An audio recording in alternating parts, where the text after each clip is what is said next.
Halo semuanya. Nah, jadi kita sudah sampai di UAS. Nah, jadi di sini saya akan mencontohkan untuk UAS-nya. Jadi UAS-nya itu apa saja, program seperti apa sih yang harus teman-teman buat ya. Nah, di sini saya sudah punya program sederhana ya. Jadi saya menyebutnya program ATM. Nah, langsung aja saya contohkan ya. Jadi program ini itu memiliki menu, teman-teman. Ya, jadi menunya itu dipanggilnya menggunakan case ya. Jadi menggunakan switch case. Nah, jadi menunya itu sendiri di dalamnya ada sebuah function ya. Jadi ketika teman-teman misalnya manggil menu 1, nah dia otomatis langsung memanggil function ya. Jadi bukan di dalam switch case-nya itu yang terdapat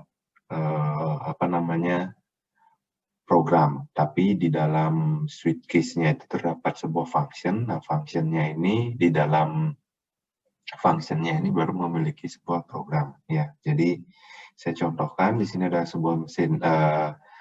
sebuah menu ATM ya, seperti ATM, program ATM. Jadi selamat datang di Bank Bersama. Jadi silahkan masukkan PIN, misalnya seperti itu. Saya lupa PIN-nya. Nah, seperti ini, enter. Nah, nanti dia akan menghasilkan ya, jadi nanti dia akan mengeluarkan menu seperti ini ya. Sepertinya ada yang salah. Tunggu sebentar.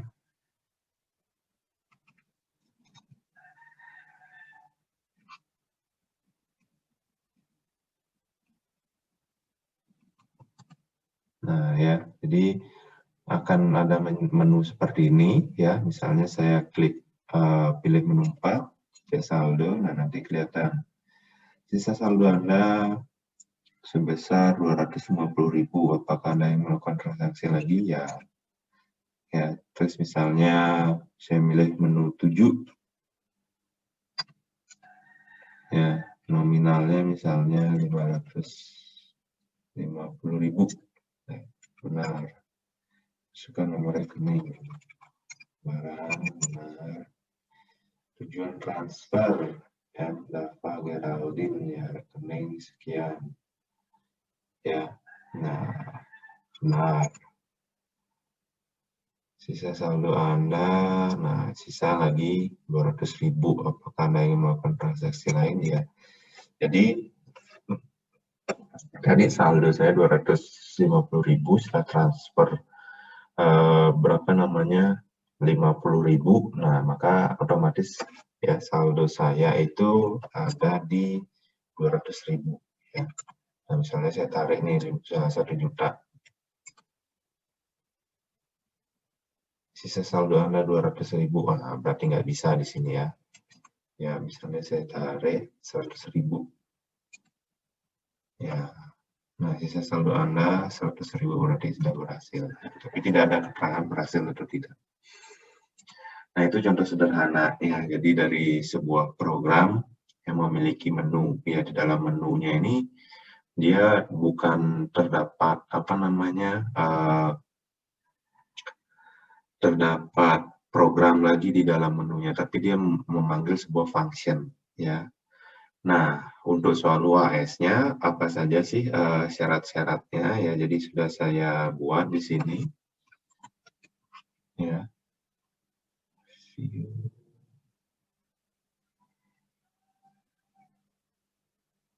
Saya besarkan aja dulu. Nah, seperti ini. Jadi syaratnya yang pertama program yang dibuat terdapat menu minimal 2 menu ya. Kalau satu menu ya bukan menu namanya. Ya, jadi minimal ada 2 ya. Jadi misalnya kalau yang tadi program ATM itu ada 7 menu. Terus misalnya teman-teman mau buat sebuah program untuk restoran gitu, untuk pemilihan menu gitu, menu makanan ya. Jadi misalnya ada 10 menu atau paket A, paket B, paket C. Nah, itu bisa ya. Nah, di sini menggunakan function. Menggunakan function adalah ketika teman-teman sudah membuat menu menggunakan switch case. Jadi di dalam switch case-nya itu ada function yang dipanggil. Ya contohnya seperti ini. Ya jadi misalnya saya kan ada menu nih. Ya ada menu print dan lain sebagainya. Jadi ketika case 1, nah saya akan memanggil sebuah menu. Jadi menunya ini yang akan nanti dipanggil. Ya. Jadi case 2 saya memanggil menu lagi ya, cek saldo ya. Sampai dengan menu 7, misalnya menu 7 saya memanggil function transfer. Case 0 saya itu memanggil function keluar. Ya, jadi bukan yang di dalam case-nya ini yang terdapat atau yang kita buatkan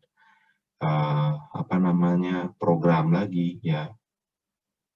Tapi di dalam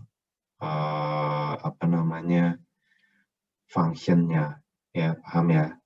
Nah, kurang lebih seperti itu. Contoh sederhananya misalnya ini INT main saya memanggil function welcome. Ya, jadi nanti di dalam function welcome ini terdapat sebuah code lagi ya. Nah, itu yang akan di-run. Ya, jadi maksudnya menggunakan function seperti itu nanti diaplikasikan di pemanggilan menunya. Jadi ada switch case 1 misalnya itu contohnya selain ATM misalnya teman-teman buat restoran ya, jadi switch case 1 nah itu nanti memanggil function menu A gitu. Case 2 function memanggil function menu B ya. Nah, seperti itu ya. Jadi menggunakan function. Nah, terus yang ketiga, jadi semakin kompleks itu akan mempengaruhi nilai UAS. Jadi saya juga melihat effort dari teman-teman ya. Jadi kalau semakin programnya semakin kompleks, nah, maka itu juga akan mempengaruhi nilai. Ya, kalau programnya sederhana, ya nilainya juga nggak bisa saya bilang kecil ya, cuman ya itu saya menyesuaikan ya. Jadi jangan sampai nanti teman-teman yang sudah lelah membuat program yang bagus, nah itu nanti saya kasih sama ininya nilainya dengan yang program yang sederhana ataupun yang biasa-biasa saja ya. Nah itu syarat-syaratnya untuk project UAS-nya ya. Jadi selanjutnya apa saja yang dikumpulkan nantinya di SPADA. Yang pertama adalah code program ya, terus yang kedua adalah laporan. Jadi buatkan narasi tentang program yang dibuat sedikit ya. Jadi penjelasan di program ini seperti apa ya, misalnya menggunakan file yang terpisah. Contohnya di sini saya menggunakan file yang terpisah ya. Jadi ada 2 file. Yang pertama ada menu, yang kedua ada function. Jadi saya panggil fungsi H ini menggunakan include di menu file menu ya, sehingga dia menu yang belajar include kan nanti bisa memanggil semua function yang ada di file tersebut ya.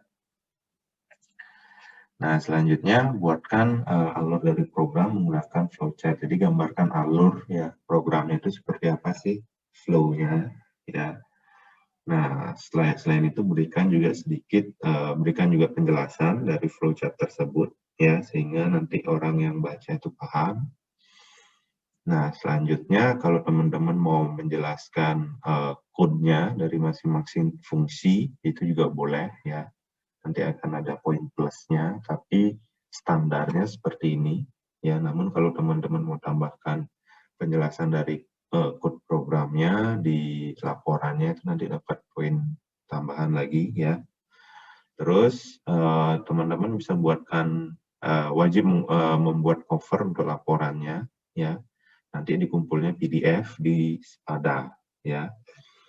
Nah, untuk kelompok atau tidak, nah ini individu ya, jadi proyeknya individu. Nah, kurang lebih seperti itu UAS-nya. Untuk UAS-nya, kalau memang ada yang masih bingung atau yang nanti ada yang mau bertanya, bisa langsung personal aja ke saya ya, terkait untuk UAS-nya ini. Nah, kurang lebih seperti itu. Jadi terima kasih teman-teman dan selamat mengerjakan. Usahakan teman-teman mengerjakan sendiri ya, jangan copy paste dari punya orang lain ya. Nah, untuk pengumpulannya itu sampai dengan bulan Februari ya. Jadi Februari tanggal 1 kurang lebih. Jadi ada kurang lebih itu waktu 1, 2, 3 mingguan ya untuk membuat program ini ya. Nah, itu aja. Terima kasih.